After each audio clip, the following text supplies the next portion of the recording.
Hello students, आप सभी का स्वागत है।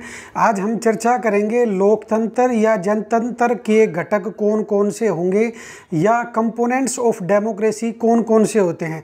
तो कंपोनेंट्स ऑफ डेमोक्रेसी 3 होते हैं। तो फर्स्ट कंपोनेंट होता है विधि का शासन या रूल ऑफ लॉ। डेमोक्रेसी का या जनतंत्र का दूसरा घटक होता है लोक संप्रभुता और तीसरा एंड इम्पोर्टेंट घटक होता है कुछ विनिर्दिष्ट अधिकारों की गारंटी। मीन्स लोकतंत्र या डेमोक्रेसी में लोगों को संविधान के द्वारा कुछ विशेष अधिकारों की गारंटी दी जाती है। अब ये जो 3 कंपोनेंट्स होते हैं इनको हम डिटेल में समझने का प्रयास करते हैं। सबसे पहले हम बात करते हैं विधि का शासन या रूल ऑफ लॉ क्या होता है। तो ये जो पॉलिटिकल थिंकर डाइसी थे, इन्होंने रूल ऑफ लॉ के 3 अर्थ या 3 मीनिंग बताए हैं। सबसे पहला रूल ऑफ लॉ का मीनिंग होता है कानून के समक्ष सभी बराबर होते हैं। तो रूल ऑफ लॉ का अर्थ होता है कि उस देश में कानून के समक्ष सभी लोग बराबर होंगे, चाहे वो अमीर हो, चाहे वो गरीब हो, चाहे मेल हो, चाहे फीमेल हो। मतलब किसी भी आधार पर कानून के द्वारा किसी व्यक्ति से कोई भी भेदभाव जो है वो वर्जित होगा। डाइसी ने विधि के शासन का जो दूसरा अर्थ बताया वो ये था निरंकुश निर्णय नहीं लिए जा सकते। मीन्स लोकतंत्र में निर्णय आपसी सहमति के द्वारा लिए जाते हैं। कोई एक व्यक्ति डिक्टेटर या निरंकुश या तानाशाह बनकर जो है लोकतंत्र में निर्णय नहीं ले सकता। तो डाइसी ने जो तीसरा अर्थ बताया रूल ऑफ लॉ का वो था जब व्यक्ति व राज्य के बीच संघर्ष होगा। ये जो राज्य है हमने इसके बारे में पूर्व के वीडियोज़ में भी बताया था कि राज्य क्या होता है। ये ज्योग्राफी के अंदर यूज होने वाला राज्य नहीं है, ये पॉलिटी के अंदर यूज होने वाला राज्य या स्टेट है। इसको हम जो है नेक्स्ट वीडियो में और ज़्यादा एलेबोरेट करने का प्रयास करेंगे। तो ये जो तीसरा अर्थ था वो ये था कि जब व्यक्ति व राज्य के बीच संघर्ष होगा तो व्यक्ति के अधिकारों को प्राथमिकता दी जाएगी। इसका मतलब ये है जब कोर्ट के सामने राज्य और व्यक्ति के बीच का विवाद आएगा तो व्यक्ति के जो फंडामेंटल राइट्स होंगे, जो संविधान के द्वारा उस व्यक्ति को प्राप्त होंगे, तो कोर्ट के द्वारा मीन्स हायर कोर्ट्स के द्वारा जो है व्यक्ति के फंडामेंटल राइट्स को प्रायोरिटी या प्राथमिकता दी जाएगी। तो ये 3 अर्थ जो है विधि के शासन के हुए और विधि का शासन लोकतंत्र का पहला और इम्पोर्टेंट घटक है। अब हम चर्चा करते हैं कि डेमोक्रेसी लोकतंत्र का दूसरा घटक कौन सा है। तो दूसरा जनतंत्र का घटक होगा लोक संप्रभुता। लोक संप्रभुता का मतलब होता है कि जहां पर शासक वर्ग का चुनाव जनता के द्वारा प्रत्यक्ष या अप्रत्यक्ष, मीन्स जो रूलिंग पीपल्स होते हैं उनका चुनाव लोगों के द्वारा डायरेक्टली या इनडायरेक्टली किया जाता है। तो इसे कहते हैं लोक संप्रभुता। मीन्स लोगों की सत्ता होती है, वो डायरेक्ट हो सकती है और इनडायरेक्ट हो सकती है। मीन्स शासन में बैठे लोग जो है वो जनता से प्राप्त अधिकारों के द्वारा जो है वो देश के ऊपर शासन करते हैं। अब लोक संप्रभुता का दूसरा अर्थ ये होता है कि चुनाव निश्चित समय पर कराने हेतु व्यवस्था होती है। लोकतंत्र के अंदर लोक संप्रभुता का दूसरा अर्थ ये है कि उस देश के अंदर निश्चित समय अंतराल के ऊपर जो है चुनाव होंगे और चुनाव कराने के लिए एक निश्चित व्यवस्था होगी। भारत में ये व्यवस्था चुनाव आयोग के रूप में की गई है। इलेक्शन कमीशन भारत के अंदर जो है वो निश्चित समय अंतराल के ऊपर जो है निष्पक्ष चुनाव कराने के लिए माहौल को सुनिश्चित करता है। तो ये बात रही लोक संप्रभुता की। अब हम जो है थर्ड कंपोनेंट या तीसरे घटक के ऊपर चर्चा करते हैं। तो लोकतंत्र का तीसरा घटक होता है कि लोकतंत्र में लोगों को कुछ विशेष अधिकारों की गारंटी सुनिश्चित की जाती है। तो ये तीसरा घटक रहा कि कुछ राइट्स दिए जाएंगे लोकतंत्र में।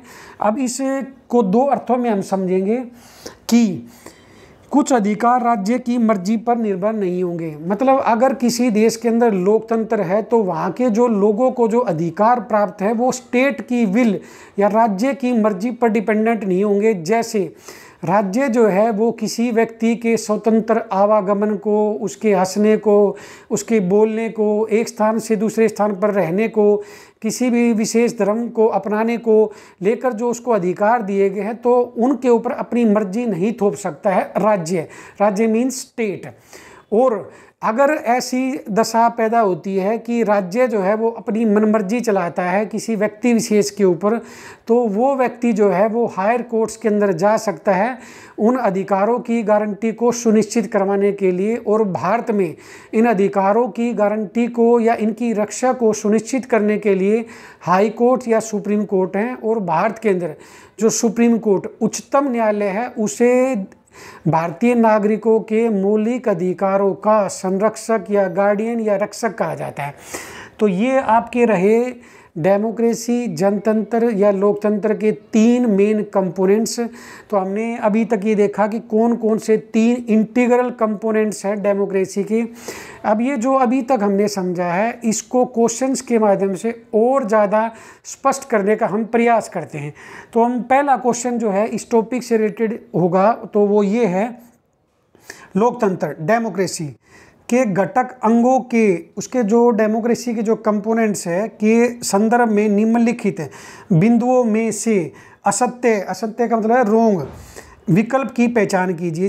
ये जो नीचे स्टेटमेंट्स दी गई है इनमें से डेमोक्रेसी के कंपोनेंट्स के बारे में कौन सी स्टेटमेंट रोंग है। तो पहला कह रहा है कि विधि का शासन होगा। तो ये हमने आपको बताया कि विधि का शासन डेमोक्रेसी का फर्स्ट कंपोनेंट है, तो ये आपका होगा। दूसरा कह रहा है अधिकारों की गारंटी, तो ये हमने बताया कि डेमोक्रेसी का ये एक घटक होता है, तो ये घटक भी होगा। अब तीसरा कह रहा है लोक संप्रभुता, तो हमने ये बताया कि लोकतंत्र में लोगों की संप्रभुता होती है, लोग अपने निर्णय लेने में स्वतंत्र होते हैं, लोग जो है वो मिलकर बहुमत के आधार पर अपने शासक वर्ग का चुनाव करते हैं डेमोक्रेसी के अंदर। तो ये जो तीनों के तीनों कंपोनेंट्स हैं ये आपके लोकतंत्र के अंग हैं। अब ये पूछ रहा है कि इनमें से असत्य, तो इनमें से असत्य तो कोई है ही नहीं, तो इसका उत्तर होगा उपरोक्त में से कोई नहीं, मीन्स उत्तर होगा डी। अब हम दूसरे क्वेश्चन को समझने का प्रयास करते हैं। दूसरा क्वेश्चन जो है एक पॉलिटिकल थिंकर के बारे में है, एक राजनीतिक चिंतक के बारे में है। वो ये है कि डायसी के विधि के शासन, विधि का शासन का मतलब होता है रूल ऑफ लॉ, के संदर्भ में निम्नलिखित कथनों पर विचार कीजिए। स्वेच्छाचारी शक्ति का अभाव होगा। स्वेच्छाचारी शक्ति का मतलब होता है कि किसी व्यक्ति की मोनोपोली, किसी व्यक्ति की डिक्टेटरशिप का अभाव होगा लोकतंत्र में। तो ये आपकी स्टेटमेंट होगी राइट अकॉर्डिंग टू डायसी।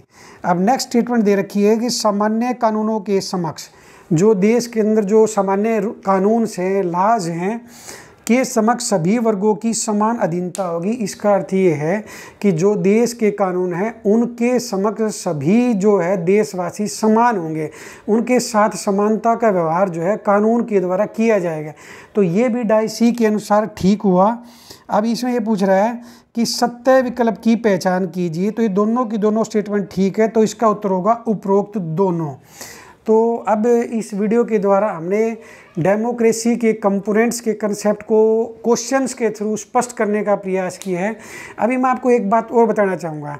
जैसे भारत है, तो भारत के अंदर कुछ गलत राजनीतिक परंपराएं जो है वो समाज के अंदर विद्यमान होती हैं।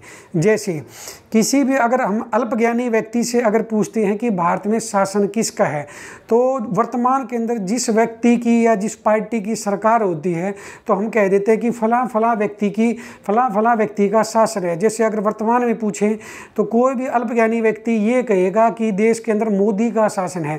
तो ये एक गलत राजनीतिक परंपरा है जो समाज के अंदर व्याप्त है। अगर इंटरव्यू के अंदर किसी भी स्टूडेंट से कोई एग्जामिनर पूछता है तो उस स्टूडेंट ने ये कहना होगा कि देश के अंदर विधि का शासन है, ना कि किसी व्यक्ति विशेष का शासन है, क्योंकि लोकतंत्र के अंदर व्यक्ति का शासन नहीं विधि का शासन होता है। तो मैं उम्मीद करता हूं कि अब सारी चीज़ें आपको पूर्णतः स्पष्ट हो गई होंगी। तो नेक्स्ट वीडियो में हम बेहद इंटरेस्टिंग किसी विषय के साथ दोबारा से आपके बीच में आते हैं। तब तक के लिए आप सभी का धन्यवाद।